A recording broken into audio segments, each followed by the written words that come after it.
Another impact of this war is that the price of oil has risen to its highest level in almost 14 years. Now, this is linked to the US and Europe discussing banning imports of Russian oil. Up to now, the West has focused on sanctioning banks and individuals, as you may know, and avoided Russian oil and gas because of fears that it could inflate prices. But on Sunday, the US Secretary of State Antony Blinken said this.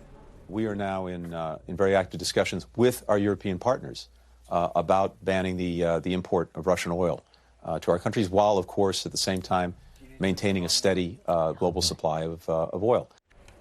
Well, it was those comments, as you might imagine, that shook energy markets. So Russian exports account for about 8% of the total global oil supply. Let's take a look.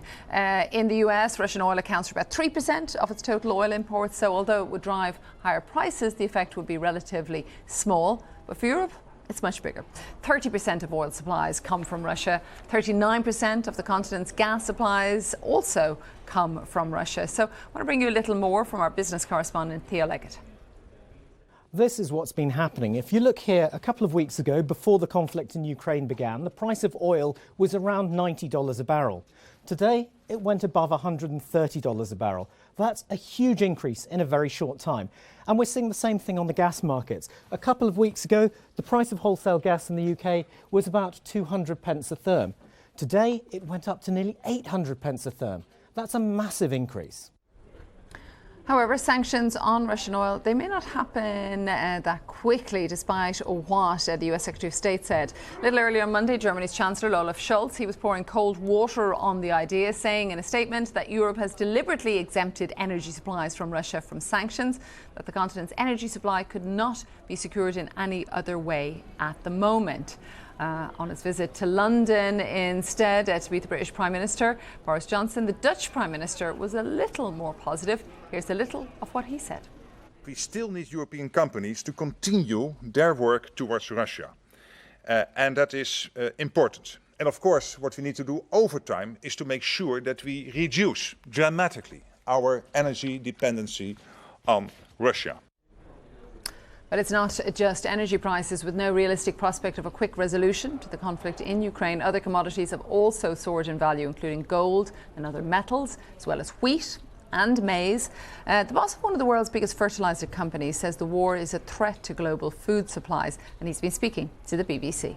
If you look at Europe itself, around 25% of the key nutrients, nitrogen, phosphate, and potash, come from Russia. So obviously that would have a significant impact. And we're also sourcing some of these raw materials into our production, and that would have an impact on our ability to maintain production at the level we've done. But at the same time, we're doing whatever we can at the moment to also find additional sources. But with such short timelines, it's limited what we can do.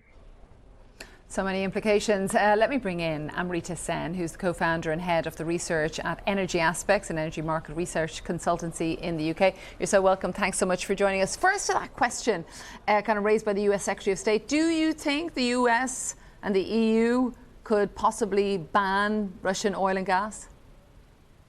I wouldn't say never. I think it's absolutely a possibility. But the one thing I will say is that even without oil or direct oil sanctions right now, very little oil is actually moving because of reputational risk, because of banking sanctions.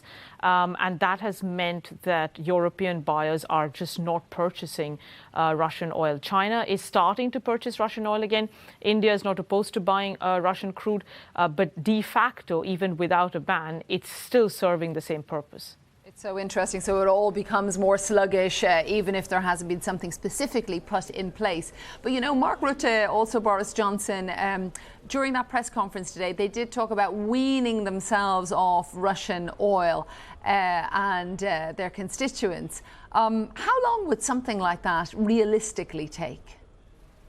I mean, obviously, a lot of governments are going to step up measures to focus more on domestic energy supplies. That includes renewables. But I also think this is going to be a huge wake-up call for Western governments that have been completely oblivious to demand, and they've been curtailing fossil fuel supplies in order to achieve some unrealistic targets around energy transition.